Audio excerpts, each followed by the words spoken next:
ولی تماشا نجام جرا بارگه پارتی دموکرات کردستان کو پشتی بویرین 16 اکتبر هاتبون چول کرن شوندا بریار هات یدان کورادستی پارتی بینه کرن لکرکوکی و دی چاواچی بو چاوا بیگمان هند عربین شوفینی و علی گرین حجدا شبی لهم بروی بارگه خو نشاندان کرن اصلا گیدروس کردن رهات گرتن zarar به میلیون خلکی کتیه شوندا خو نشاندان کرکوکی و رشتناخین هان گنجین کردان ایدی کارودان چاوا بویه هری داویه بریارا دادگاه فدالی بویه مسعود ملاپرویز شروعکاری سیاسی لکرکوکت gelmeye. Kay Mesut am kataw baş edi ew biryarayî dadgehê federalî sebaret bi helweşandinewê ew dawayê ke em barega radistî partî nekirê. Yani li rûyî praktîk e fi'len em biryara di çi tawarî cêbecêkirine barega teslîmî partî dekirêt?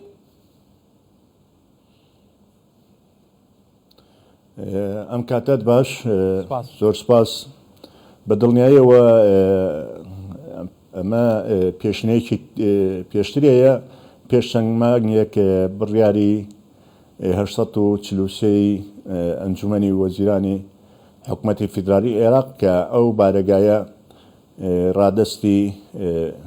خاوەن ئەو شوێنە بکرێتەوە کە پارتی دموکراتی کوردستانە کە ئەم بڕیارە درا حکوومەت بڕیاریدا و ئەبواە جێبەجێ بکرێ و ئەبێ جێش بەجێ بکرێ بەڵام هەنێ شۆبێنی لە شارەکەیە ئەوە بوو ڕێگریان کرد و ئاژاوەیەکیان دروست کرد کە هاتنە بەردەم بارگاکە و دروشمی ئاژاوە و شەڕیان ئەوتەوە بە دڵنیاییەوە ئەو کاتە گەنجانی کەرکووک کە 5 ڕۆژ ئەو ڕێگەیان لە بین هەولێر و کەرکووک گرتە بوو ئەمەش وای کرد زەرەر لە شارەکە بدل لە ڕووی داراییەوە لە ڕووی کەسابەتەوە زیانەکەیش تەنیا بەس بۆ کورد نەبوو بۆ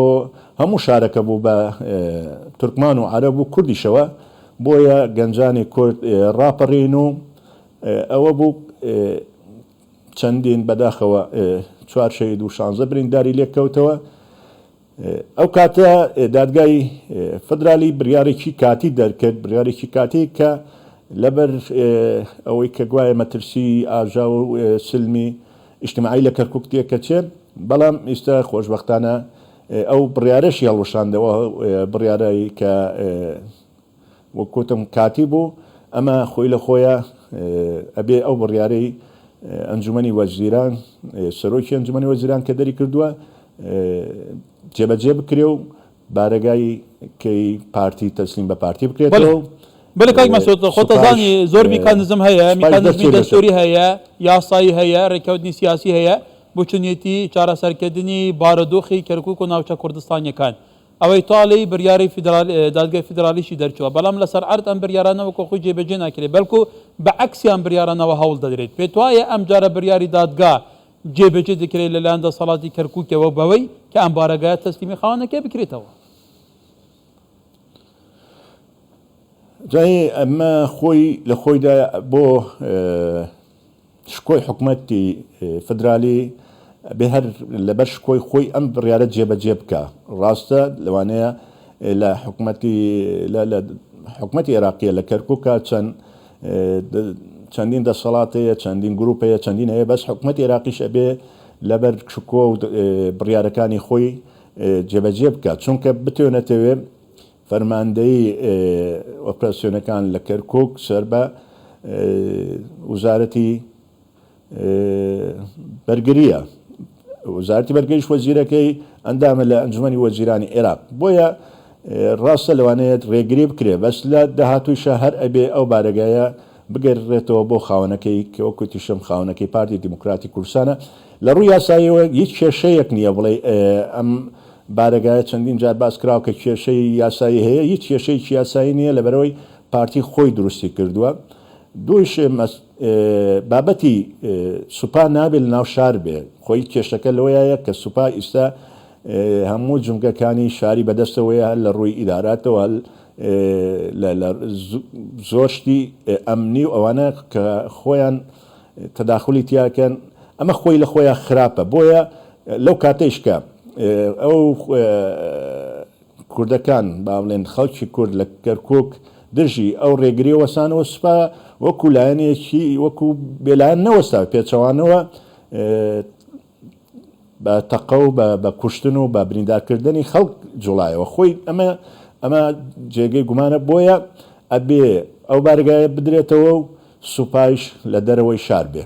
ولی کەواتە ئەوەی لە کەرکووکەیە دوای 16 ئۆکتۆبەرەوە توش وتی سوپا هەبوونی سوپا لە ناو شاری کەرکۆی بێژگە لە سوپا کۆمەڵێک گڕوپی چەکدار بە ناو نیشانی جیاواز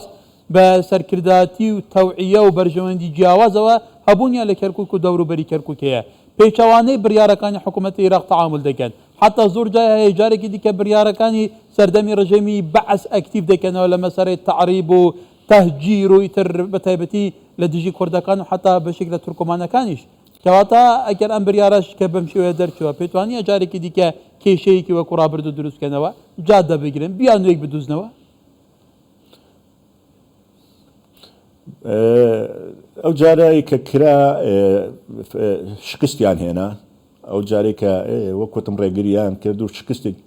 شکستێک گەوریان هێنا دڵنیاتی شەکەم خەڵکی کەرکووک بەگشتی لەگەڵ ئەو ڕێگرتن و ئەو ئاژاوەیە نین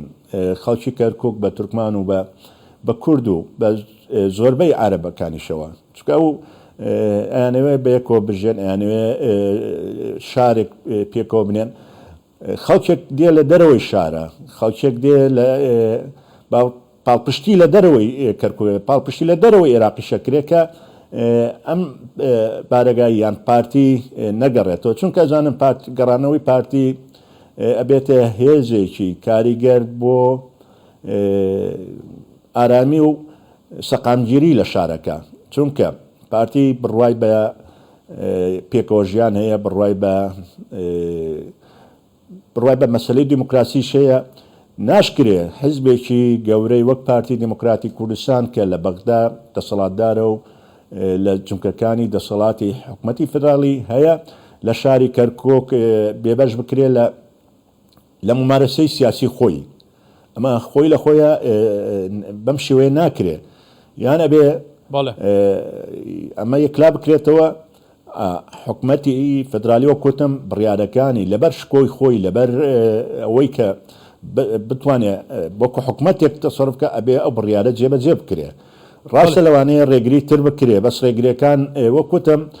ڕێگری یاسایی نین ڕێگری هەر ئەتوانن جارێکی باوەڕ ناکەم جارێکی تر بتوانن ڕێگە بگرنیان ئاژاوە بنێنەوە چونکە جارەکەی تر ئەو ئاژاوەیە زۆر لە سەریان کەوت بە دڵنیایشەوە ئیستەیش ئەوانەی کە تەقەیان کردووە ئەوانەی کە خەڵکیان بریندار کردووە ئەوانەی خەڵکیان شێت کردووە من لێرەوە داوای لە ئەندام پەرلەمانەکانی کورسانەکەم بە تایبەتی لیژنەی بەرگری و ئەمانە بێن ئەو لیژنەیە کە هاتنە سەردانی کەرکووکیان کرد جارێکی تر پیا بچنەوە ئەبێ ئەو کەسانیش دادگایی بکرێن و